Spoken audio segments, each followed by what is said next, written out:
Hello explorers, welcome back to another exciting video and thanks for watching. In this video we're taking you to a journey to discover how Kigali became the cleanest city in Africa.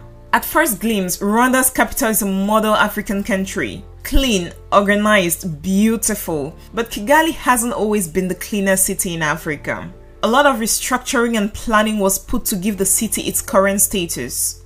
Before we dive into how the city became the Singapore of Africa, let's quickly take a look at the origin of the city. But first, if you're new here, welcome. Be sure to subscribe and turn on notifications so you don't miss any of our videos. Kigali is the capital and largest city of Rwanda. It is near the nation's geographic center. The city has been Rwanda's economic, cultural, and transport hub since it became the capital at independence in 1962. The city of Kigali was founded in 1907 by German administrator and explorer Richard Kent. Rwanda and neighboring Burundi had been assigned to Germany by the Berlin Conference of 1884. Germany established a presence in the country in 1897 with the formation of an alliance with the king, Yuhi V Musinga. Kent arrived in 1899, exploring Lake Kivu and searching for the source of the River Nile. When Germany decided in 1907 to separate the administration of Rwanda from that of Burundi, Kent was appointed as the country's first resident. He chose to make his headquarters in Kigali due to its central location in the country and also because the area afforded good views and security. Kent built himself a house in Nyarugenge, the first European-style house in the city of Kigali, which remains in use today as the Kent House Museum of National History.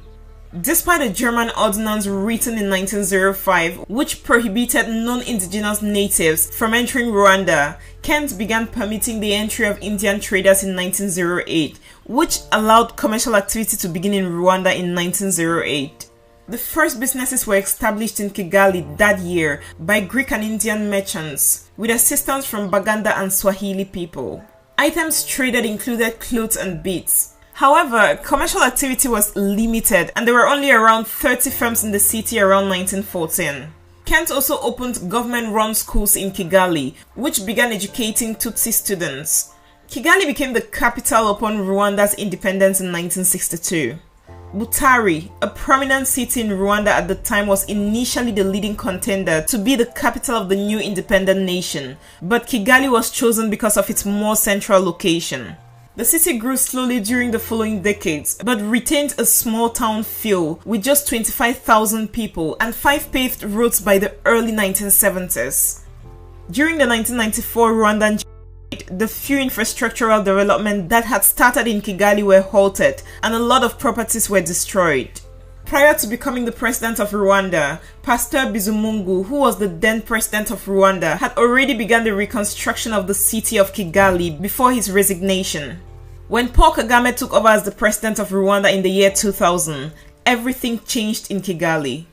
Now let's look at how Kigali actually became the cleanest city in Africa. When Paul Kagame took over as president of Rwanda, he introduced a strategic development plan for the country in general and Kigali in particular. In 2009, Kigali's leaders decided to start demolishing slums in the capital's poor suburbs, especially those with little access to piped water and electricity, and replaced them with new roads and homes. Families whose homes got demolished got a compensation of $1,500 to $2,000 to help them settle in. The move was a first step in what has turned into an ambitious master plan to clean up the city of Kigali. One that has led to the city being hailed as one of the greenest and cleanest cities in Africa.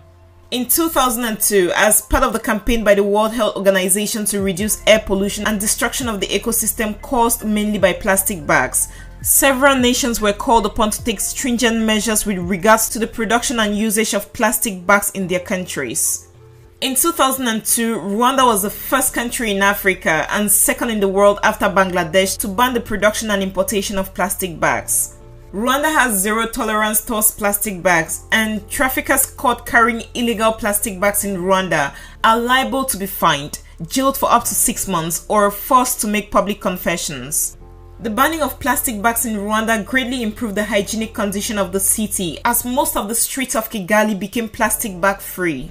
In 2013, municipal authorities drew up a master plan to improve the city's environment, while also trying to promote social inclusion, sustainable economic development, and access to civic facilities. One main focus was traffic congestion. To try to alleviate it, the Rwandan government spent $76 million to pave narrow streets, widen all main roads to dual carriageways, and improve signs. It also upgraded bus services between the suburbs and the city center to encourage people to use public transport. Also, the government committed nearly $40 million to relocate several dozen factories in the former wetlands industrial area to a newly established special economic zone. Hawkers and street vendors were prohibited and defaulters were sanctioned. Initially, a lot of Rwandans were resistant to these new laws about street hawking, but later realized the goal of the law. Another pertinent reason why Rwanda became extremely clean was the introduction of the Umuganda, a community cleanup campaign held on the last Saturday of every month. The cleanup campaign is not a volunteer project, it's an obligation and is closely monitored by forces of law and order. During the Umuganda, everyone, including the president and expatriates, joined in cleaning the streets and watering plants.